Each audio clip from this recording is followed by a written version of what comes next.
ये कहानी एक मेहनती मगर गरीब मोची की है जो शहर के एक हिस्से में रहता था। उसकी दुकान घर के निचले हिस्से में थी और ऊपर के हिस्से में वह अपने परिवार के साथ रहता था।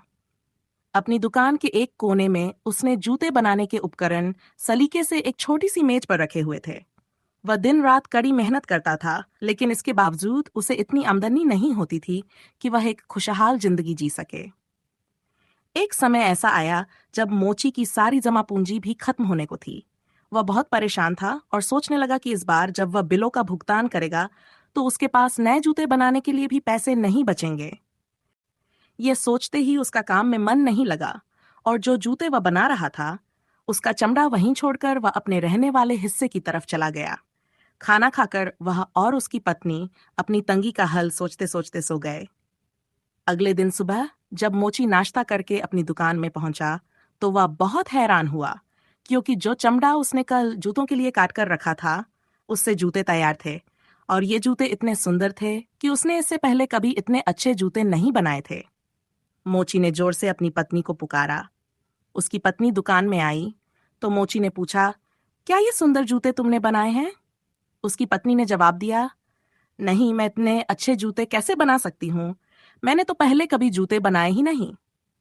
मोची ने जूते उठाकर अपनी दुकान के शोकेस में रख दिए ताकि बाहर से आने वाला हर व्यक्ति उन्हें देख सके। थोड़ी देर में एक आदमी आया और उसने जूते खरीदने की इच्छा जताई। उसने मोची को जूतों की इतनी अच्छी कीमत दी जितनी मोची ने कभी सोची भी नहीं थी। अब मोची ने उस पैसे से घर के लिए राशन खरीदा और जूते बनाने के लिए और चमड़ा भी खरीद लिया। शाम को जब वह वापस आया तो उसकी पत्नी ने खाना बनाने की तैयारी शुरू कर दी और मोची दुकान के हिस्से में आकर बैठ गया। उसने 2 जोड़े जूतों के लिए चमड़ा काटा और जैसे ही वह उन्हें सिलने की योजना बना रहा था, उसकी पत्नी ने आवाज दी, खाना तैयार है, आकर खा लो, बाकी काम सुबह कर लेना। ये सुनकर मोची ने चमड़ा वहीं छोड़ दिया और अपने रहने वाले हिस्से में चला गया। अगली सुबह जब मोची अपनी दुकान में आया तो उसे एक बार फिर हैरानी हुई, क्योंकि रात को जो चमड़ा उसने काट कर रखा था उससे फिर से बेहद सुंदर जूते तैयार हो गए थे। उसने फिर से अपनी पत्नी को बुलाकर जूतों के बारे में पूछा, लेकिन उसने एक बार फिर अनजान होने का दावा किया। मोची ने उसे शोकेस में रख दिए और थोड़ी देर में वे भी बिक गए। अब तो ये रोज का सिलसिला बन गया था। मोची रात को चमड़ा काट कर रखता और सुबह उसे तैयार जूते मिलते। और दिलचस्प बात यह थी कि उनकी खूबसूरती के कारण वे जूते कुछ ही समय में बिक जाते। मोची और उसकी पत्नी अब एक खुशहाल जीवन जी रहे थे। एक दिन उसकी पत्नी ने कहा, हमें यह पता लगाना चाहिए कि रात को कौन आकर हमारे लिए जूते बनाता है। मोची ने कहा, आज रात को हम दुकान की निगरानी करेंगे और देखेंगे कि कौन ऐसा मेहरबान है जो रोज हमारे लिए काम करता है। शाम को मोची और उसकी पत्नी ने कटा हुआ चमड़ा काम करने वाली मेज पर छोड़ दिया और दुकान में रखी एक बड़ी अलमारी के अंदर छिपकर बैठ गए। उन्होंने अलमारी का दरवाजा थोड़ा सा खुला रखा ताकि वे देख सकें। आधी रात के समय चिमनी से कुछ आवाजें आने लगीं।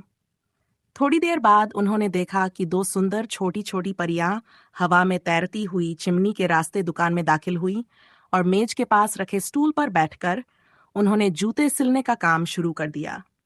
सुबह होने से कुछ समय पहले दोनों जोड़े जूते तैयार हो गए थे।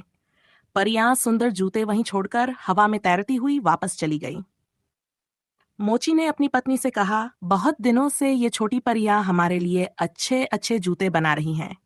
मेरा मानना है कि हमें भी उन्हें तोहफा देना चाहिए। मोची की पत्नी बोली, दोनों परियां नंगे पांव थीं और उनके कपड़े भी साधारण थे। शायद इन कपड़ों में उन्हें ठंड लगती हो। क्यों न मैं उनके लिए कपड़े बना दूं? मोची ने भी इस बात से सहमति जताई।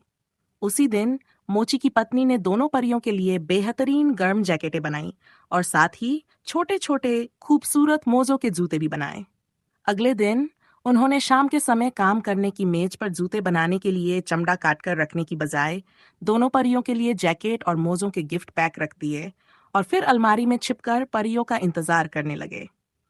आधी रात के बाद परियां दुकान में दाखिल हुईं और मेज के पास आकर खड़ी हो गई। मेज पर जूतों के लिए चमड़े की जगह गिफ्ट देखकर वे हैरान हो गईं। उन्होंने आपस में सलाह मशवरा किया और फिर गिफ्ट खोले। जब उन्होंने छोटे छोटे मोजे और जैकेटें देखीं तो वे बहुत खुश हुईं। उन्होंने तुरंत जैकेट और मोजे पहन लिए और खुशी से झूमने लगीं। फिर वे हवा में तैरती हुई चिमनी के रास्ते बाहर निकल गईं। उसके बाद वे कभी दुकान में काम करने नहीं आईं। मोची ने जूते बनाने का काम जारी रखा। उसके जूते अब भी बेहतरीन और सुंदर होते थे और वह पूरे इलाके में बहुत अमीर और मशहूर हो गया। लेकिन कोई भी उसके जूतों की तुलना उन नरम और नाजुक जूतों से नहीं कर सका जो परियों ने बनाए थे।